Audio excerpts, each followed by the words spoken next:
سامعین کرام، یہ خوف الہی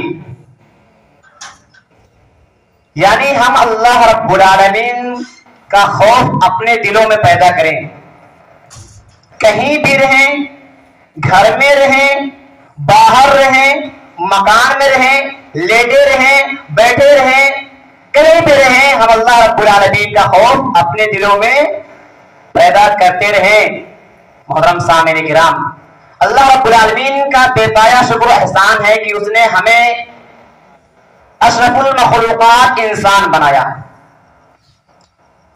اور تمام ادیان پر غالب ہونے والا دین رحمت یعنی اسلام عطا کیا. جیسا کہ اللہ رب العالمین کا ارشاد ہے کہ ان الدین من عند اللہ اسلام، کہ بلا شبہ اللہ رب العالمین کے نزدیک معتبر دین، بہتر دین، عمدہ دین، اچھا دین اسلام ہے.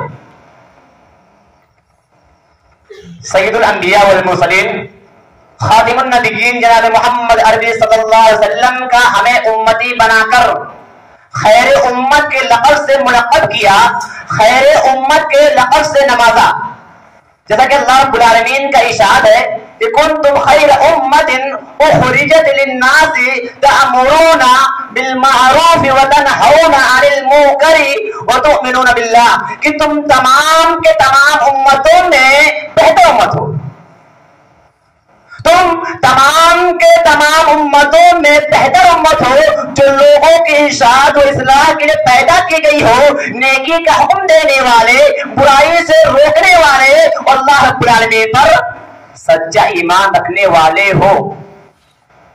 اللہ رب العالمین نے اس آیت کریمہ میں امت محمدیہ کی فضیلت دوسرے امتوں پر بیان کی ہے کہ اے مسلمانوں، اے لوگوں، اے مومنوں، تم سب سے اچھے لوگ ہو. اللہ رب العالمین نے دنیا میں اس لیے بھیجا ہے کہ بنی نوع انسان کو بھلائی کا حکم دو، برائی سے روکو اور اللہ پر اور ان تمام کے تمام چیزوں پر ایمان لاؤ جن پر اللہ رب العالمین نے ایمان لانے کا حکم دیا ہے. اللہ رب العالمین نے ہمیں صرف خیر امت کے لقب سے ہی نہیں نوازا، بلکہ اس نے اپنے پیارے نبی جناب محمد رسول اللہ صلی اللہ علیہ وسلم کی مبارک زبان سے یہ بھی اعلان کر دیا العلماء ورثۃ الانبیاء وان الانبیاء لم یورثوا دینارا ولا درہما وانما ورثوا العلم، کہ علماء انبیاء کے وارث ہیں. علماء انبیاء کے وارث ہیں. درہم و دینار روپے پیسے کا وارث نہیں بناتے بلکہ علم کا وارث بناتے ہیں. یعنی انبیاء کرام کے وفات کے بعد درہم و دینار روپے پیسے کا وارث نہیں بناتے. اگر کسی چیز کا وارث بناتے ہیں تو وہ علم ہے. سامعین کرام، اللہ رب العالمین کا ہم پر اتنا احسانات ہے، اتنے احسانات ہیں جو شمار سے باہر ہے، بے شمار ہے. انبیاء کرام جو حاملین وحی اور داعی اللہ تھے، ہادی و مشیب تھے.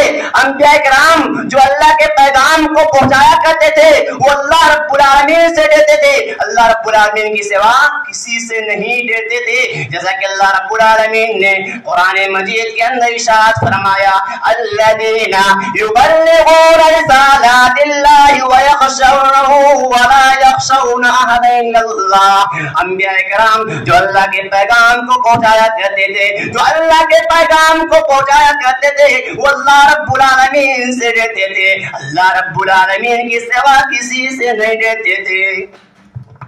اسی طریقے سے اللہ رب العالمین قرآن مجید کے اندر ارشاد فرمایا اذا تتلا علیہم آیات الرحمن خروا سجدا وبکیا. جب ان نبیوں پر اللہ رب العالمین کی آیت تلاوت کی جاتی تھی، اللہ رب العالمین کی آیت پڑھی جاتی تھی تو اس سجدے میں بے اختیار گر جاتے تھے اور ان کی آنکھیں اشکبار ہو جاتی تھی، آنکھوں میں آنسو آ جاتے تھے اور داڑھی گیلی ہو جایا کرتی تھی. میرے پیارے بھائیوں، انبیاء کرام جو اللہ کے پیغام کو پہنچاتے تھے اس لیے واضح انبیاء کو اللہ سے ڈرنے کی تاکید کی گئی ہے اور یہ واضح کر دیا گیا ہے کہ حقیقی معنوں میں علماء دین وہی ہوں گے جو اللہ رب العالمین سے ڈرتے ہیں، جو اللہ رب العالمین سے خوف کھاتے ہیں، جیسا کہ اللہ رب العالمین نے قرآن مجید کے اندر ارشاد فرمایا انما یخشی اللہ من عباد العلماء، اللہ سے اس کے وہی بندے ڈرتے ہیں جو علم رکھتے ہیں۔ میرے پیارے بھائیو،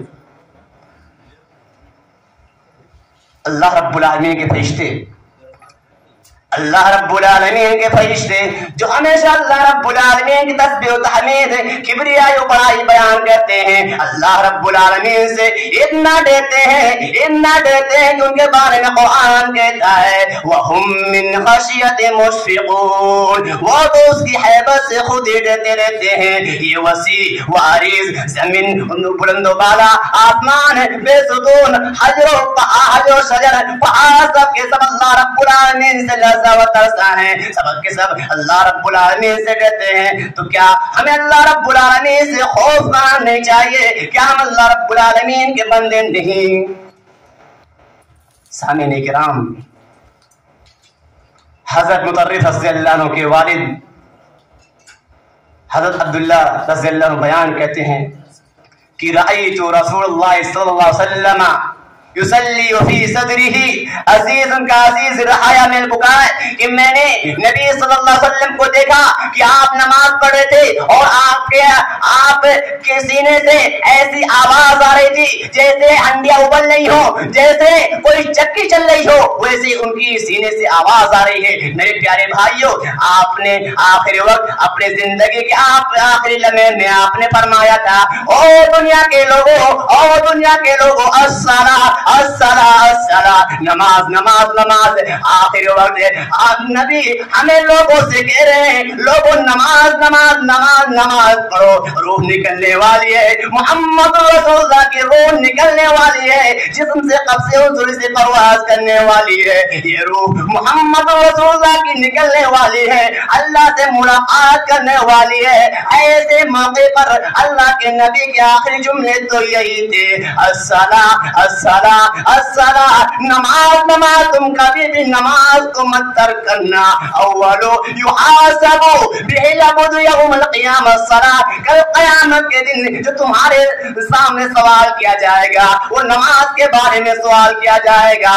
آج ہماری نمازیں نہیں ہیں، وہی مسجد ویران ہے، مسجدوں کے اندر ہم نہیں پہنچتے، وہی چند بزرگ پہنچ جاتے ہیں، چند مدرسے کے بچے، کچھ بچے پہنچ جاتے ہیں۔ کیا یہ نماز اسکول میں پڑھنے والے بچوں کے لیے نہیں ہے؟ کیا یہ نماز کالجوں میں پڑھنے والے لڑکوں لڑکیوں کے لیے نہیں ہے؟ کیا یہ نماز یونیورسٹیوں میں پڑھنے والے بچوں کے لیے نہیں ہے؟ جبکہ آپ صلی اللہ علیہ وسلم کے آخری جملے تو یہی تھے الصلاۃ الصلاۃ الصلاۃ، او دنیا کے لوگوں نماز نماز نماز، تم کبھی بھی نماز کو مت ترک کرنا، کیونکہ یہ نماز قرۃ عینی فی الصلاۃ، کیونکہ یہ نماز میری آنکھوں کی ٹھنڈک ہے۔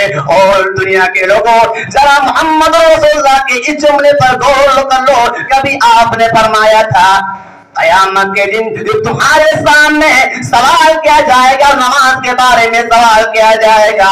آج ہماری نمازیں نہیں ہیں، صبح شام مغرب عشاء پوری نمازیں غائب ہیں۔ ہر مسلمان کیسے مسلمان ہو؟ آج ہماری نمازیں بالکل نہیں ہیں، تمہارے مسجد ویران ہے، تمہارے بچے نماز نہیں پڑھتے۔ محمد رسول اللہ کے دیکھو، آپ صلی اللہ علیہ وسلم کے دیکھو، اپنے بیویوں کو اٹھا کر کے نماز پڑھا کرتے تھے۔ آپ کے صحابیوں کو دیکھو، آپ کے ساتھیوں کو دیکھو، خود اٹھ کر نماز پڑھا کرتے تھے اور اپنے بچوں کو اٹھا کر کے نماز پڑھایا کرتے تھے۔ میرے پیارے بھائیوں، ذرا محمد رسول اللہ کے اس جملے پر غور کر لو، آج ہماری نمازیں نہیں ہیں۔